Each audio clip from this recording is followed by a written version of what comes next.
Olá, meus amigos. Nessa segunda-feira nós temos o melhor mandante do Campeonato Brasileiro, pelo menos em relação à quantidade de jogos disputados. A gente tem o Fortaleza, que é o adversário do Cruzeiro, como o melhor mandante, porém com vários jogos a mais. O Cruzeiro é o único 100% de aproveitamento dentro de casa, enfrentando o Fortaleza, que fora de casa não consegue desenvolver assim um trabalho tão forte e tem apenas 2 vitórias. E é por isso que o Cruzeiro é favorito nessa segunda-feira. E além disso, é uma disputa por uma vaga no G4. Nesse momento o Cruzeiro está na 5ª colocação, Fortaleza está na 4ª colocação, e eles podem ou se distanciar ou inverter a ordem dessa classificatória. Temos também nessa segunda 2 jogos do Campeonato Brasileiro Série B, Chapecoense e Mirassol, Vila Nova e Paysandu. Vila Nova também é um excelente mandante. E concluímos com as semifinais das Olimpíadas no futebol masculino, né? Temos aqui o Marrocos enfrentando a Espanha e a França enfrentando o Egito, tá bom? Meu nome é Theo Borges, esse é mais um Bom Dia Mercado, nosso planejamento diário sobre apostas e trade aqui no YouTube, e eu espero conseguir te ajudar a fazer o melhor planejamento possível para essa segunda-feira, dia 5 de agosto.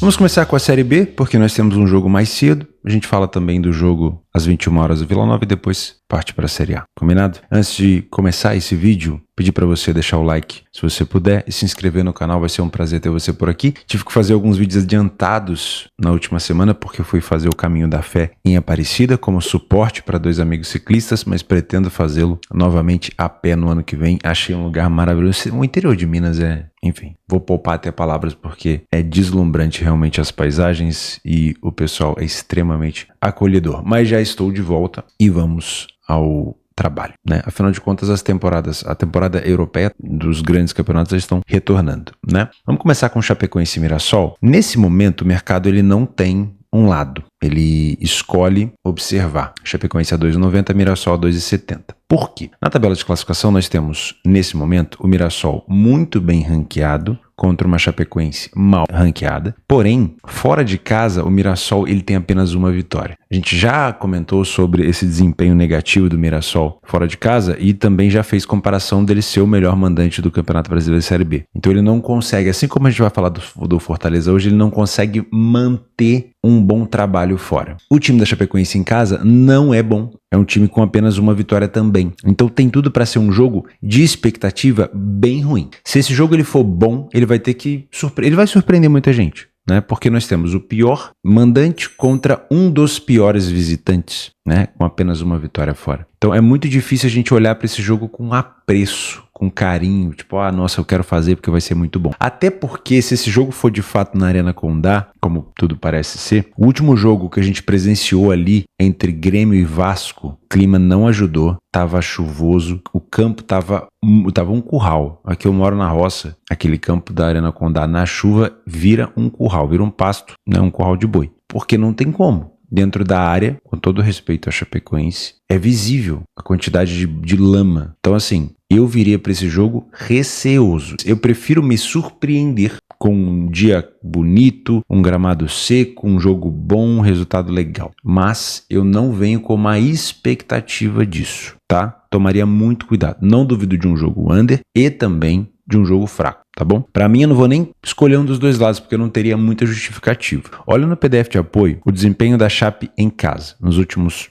nem precisa contar aquela vitória lá no início. Conta só nesses últimos 7 jogos. Pontua, mas não vence. 38% dos jogos apenas ela saiu na frente do placar. O número de gols marcados e sofridos é o mesmo. O Mirassol venceu apenas uma partida, que foi o último jogo, se não me falha a memória, foi contra a equipe do Curitiba fora. Uma vitória relativamente boa para o Mirassol, né? Mas que como o Mirassol não consegue ter um bom desempenho fora de casa, você olha na tabela de classificação e entende por que o Mirassol está deixando os adversários se distanciarem. Tem um ataque muito fraco fora, com apenas 5 gols marcados, e tem uma defesa com mais gols sofridos do que a Chape. Então é muito difícil você olhar para isso daqui e criar algum tipo de expectativa. Além disso, primeiro e segundo tempo das 2 equipes são fracos e a média de gols é baixíssima. 75% dos jogos da Chape em casa apenas com 2 gols e 33% dos jogos do Mirassol fora apenas com 2 gols. Então não vou te indicar nem mercado de gols aqui, e se você quiser trabalhar esse jogo, venha para trabalhar ao vivo. Se você é um trader, para correção de preço. Se você é um punter e conseguir encontrar na sua leitura de jogo, um sinal divino para você tentar encontrar algo de valor de um dos dois lados, tá? Se a cotação da Chapecoense fosse baixa, aqui eu iria num favorito que poderia se complicar, numa dupla chance do Mirassol, porque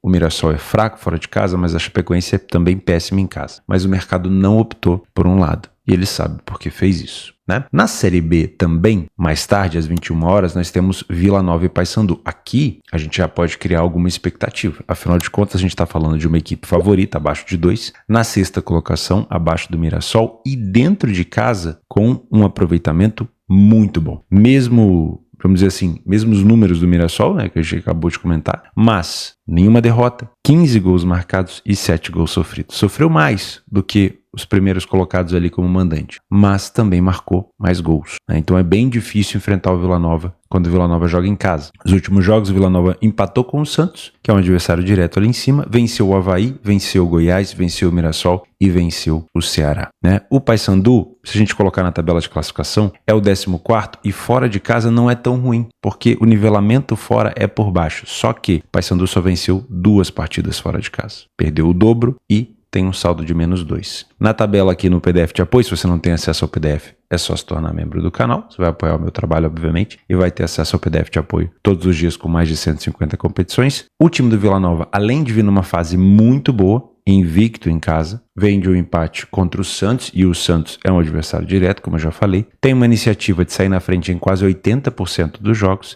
não falhou em marcar nenhum jogo em casa e ficou sem sofrer em quase 45% desses jogos. O Paysandu vem de um empate e uma derrota, não sai tanto na frente fora de casa, tem sofrido gol com bastante frequência, né? Quase o dobro da equipe do Vila Nova, mas não tem um ataque ruim não, tá? Não tem um ataque ruim. O problema é que a quantidade de gols marcados pelo Paysandu fora, ela é na média de um gol por jogo. Só que aí a gente pensa, poxa, mas por que ele falhou em marcar então em 44% dos jogos? Foi porque em um dos jogos, eu não sei se a gente consegue ver aqui, mas eu tenho quase certeza que foi contra o Ituano. Tá aqui, ó. Nesse jogo contra o Ituano, o Paysandu fez 5 gols. Metade dos gols que ele tem fora de casa. Então, num jogo específico, ele fez 5 gols. E isso aumentou a média dele. Mas, na maioria das vezes, em quase 50% dos jogos, o Paysandu não consegue marcar. Então, para mim, é um jogo, sim, de favoritismo do Vila Nova. Eu vou colocar como correção de preço, se você é um trader, para protocolar. Porque pode ser que o Vila Nova não comece muito bem. Mas eu acredito, sim, numa possibilidade de vitória aqui do Vila Nova, se você é um Panther. O primeiro tempo do Vila Nova não é bom. Isso é um problema, principalmente para você que é um Panther. Por isso que eu falei que pode ser um bom jogo para correção de preço se você é um trader, porque talvez o Vila Nova não comece tão bem e aí depois ele vai melhorando. O segundo tempo do Vila Nova é muito bom. Então, se você é um Panther, você pode tentar pegar uma cotação do Vila Nova mais elevada. Se você vê um Paysandu vencendo por 1-0, uma dupla chance do Vila Nova pode ser mais interessante. Tá? Então, times que não fazem um bom primeiro tempo, mas têm bons resultados, eles podem te dar oportunidade, obviamente, na segunda etapa. Em relação a gols, como média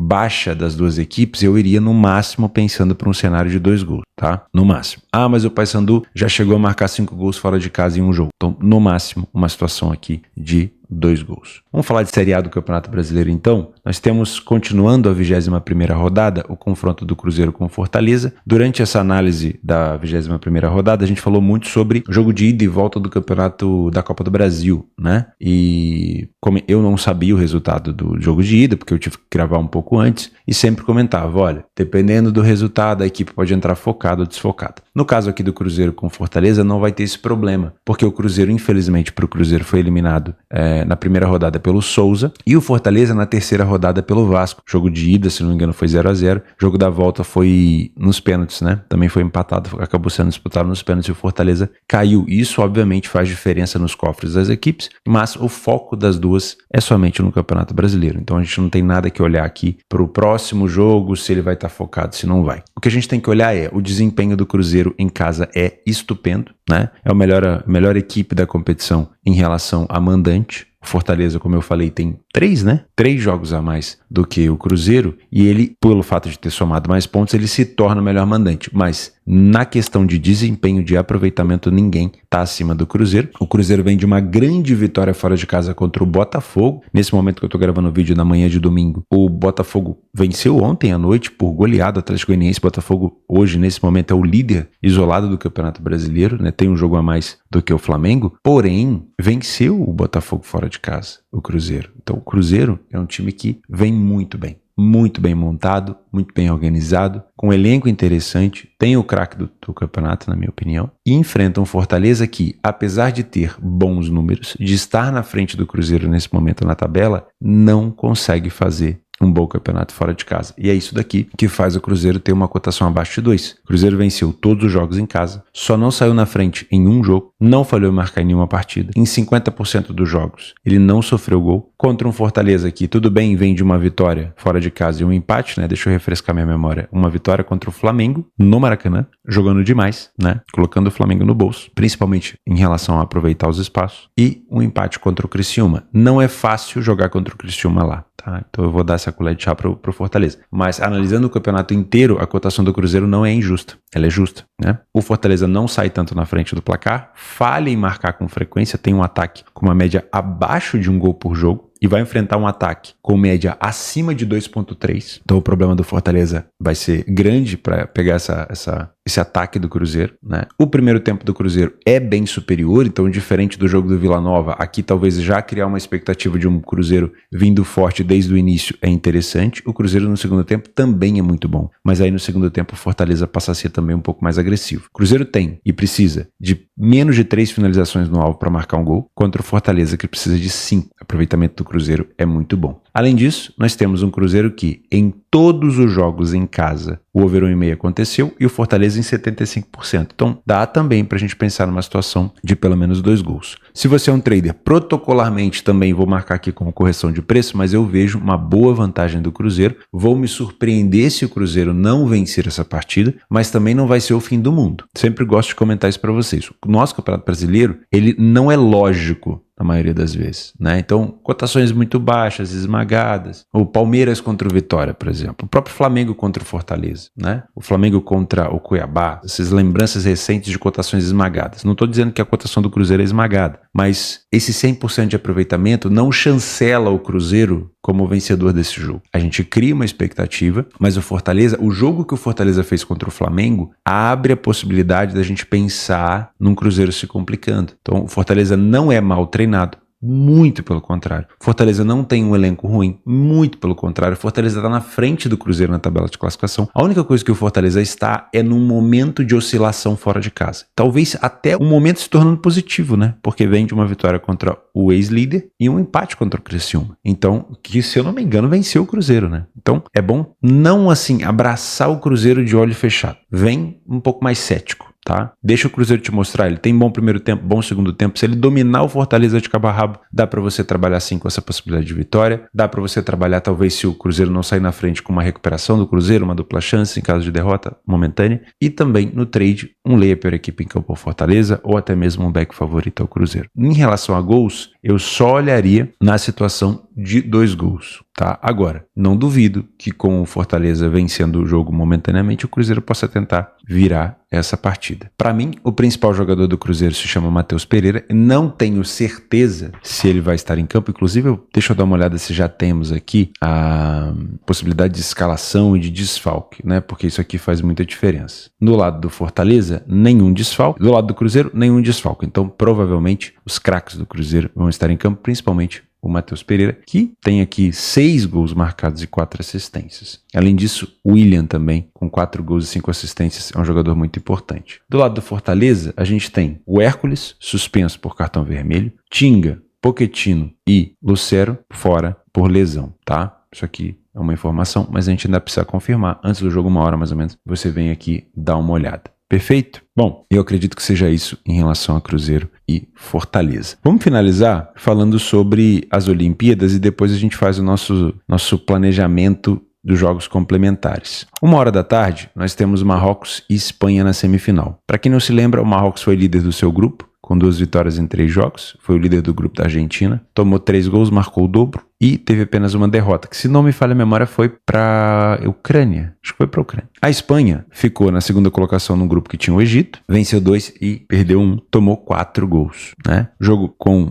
cotações parelhas, mercado não tomando nenhum tipo de viés, né? Máximo aqui um favoritismo da Espanha pelo peso da camisa, mas não muito. O Marrocos vem surpreendendo e tem sido uma Olimpíada que vai afunilando, como todo mundo quer ganhar uma medalha, para não ser algo de muita exposição. Então a gente não costuma ver aqui nas semifinais, nas quartas de final, um jogo muito aberto. Acaba sendo um jogo muito amarrado. É claro que jogando contra adversários mais acessíveis, isso pode acontecer, mas vai afunilando, a situação vai ficando mais pautada num jogo para correção de preço, tá? Principalmente se houver liquidez. Se não, aí eu deixaria de fora. A França, que também é uma grande favorita para ser a primeira colocada aqui, né, para ganhar o ouro, enfrenta o Egito. O Egito é uma surpresa, né? 2 vitórias e um empate, não perdeu nenhum jogo, venceu 2, estava no grupo da Espanha. Não era um grupo extremamente forte porque tinha República Dominicana e Uzbequistão, mas conseguiu ficar na frente da Espanha. Mas na minha opinião, a França é muito mais time e dá pra gente pensar numa provável vitória do favorito por aqui, tá?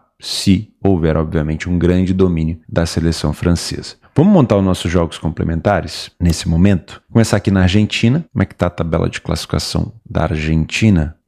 Gimnasia lá embaixo, Central Córdoba lá embaixo e o Platense lá embaixo. Se você quiser um jogo complementar no horário noturno, fica tranquilo que esse Platense e Banfield pode te atender. Mas tem ali a Série B, tem a Série A, eu vou deixar quieto. Na Bulgária, o CSKA Sofia não é o CSKA o CSKA Sofia tradicional, esse é o 1948. Então eu vou deixar de fora. Na Colômbia, o Medellín ocupa aqui a 4ª colocação, pega o Águilas aqui embaixo, dá para colocar como um jogo complementar. Na Dinamarca, o Nordland é uma equipe forte, dá para colocar como jogo complementar na parte da tarde. Equador não. Egito, o Zamalek ele tem vacilado, tá? Não é uma boa temporada do Zamalek. Eu vou deixar como complemento, não criaria expectativa. Na Irlanda, líder e vice-líder, bom confronto. Em Israel, aqui é Copa, tá muito cedo ainda, né? Deixa eu ver se joga alguma dos grandes. Não, então deixa quieto. No Peru, tenho trabalhado somente as 3 primeiras equipes que eu falei para vocês, Universitário, Alianza Lima e... Alianza Lima não, perdão. Sport Cristal e Melgar, então estão jogando. Também não vou colocar nada na Polônia, na Romênia também não. Aqui nós temos na Escócia um bom jogo complementar, St. Johnstone contra o Aberdeen. Leagues Cup já tá no... Como é que eu vou dizer? Já tá numa fase mais avançada esse Leagues Cup, não tá não? Deixa eu ver como é que tá aqui. Ou tá na fase de grupos ainda? Ah, tá na fase de grupos ainda. Tem mais um jogo, é a última rodada, é a 3ª rodada, tá? Ó, vamos ver a situação aqui do Cincinnati. Cincinnati é primeiro colocado com uma vitória. São 2 jogos apenas, né? São 2 jogos apenas, não é... São 2 jogos para cada equipe. Então o Cincinnati já venceu um, enfrenta aqui o New York, que é o segundo colocado. Eu acho que em caso de empate, passa os 2, provavelmente, né? Se eu não tô falando besteira. Outro time aqui embaixo, o Colorado, tá na... Colorado. É muito grupo. São 7 grupos. Não vai dar para olhar de 1 a 1, senão a gente vai perder muito tempo aqui. Mas ainda é uma conclusão de grupo, tá? São 2 jogos para cada equipe. Todos os jogos, pelo que eu tô vendo aqui, são jogos parelhos. O Houston Dynamo tá num favoritismo um pouquinho maior. E o Cincinnati. Mas coloca como um jogo complementar. Pelo horário legal, tá? Principalmente nessa parte mais da noite. Além disso, a gente tem a Bósnia, que eu acho que começou recentemente com o Zrinski, que é um bom time, não tem cotação ainda. Na clausura da Bolívia, nenhum time tão interessante. Na Armênia também não. Segunda divisão da República Tcheca. Bom, eu acho que a gente está bem servido de jogos complementares, pelo menos numa segunda-feira. Eu vou deixar o link desses complementos aqui embaixo do Radar Esportivo. Perfeito? Estamos de volta. Vejo você amanhã. Muito obrigado pela companhia. O espaço está aberto embaixo para você me ajudar com complementos, com informações adicionais e, obviamente, com correções se for necessário. Um grande abraço para vocês e a gente se vê amanhã.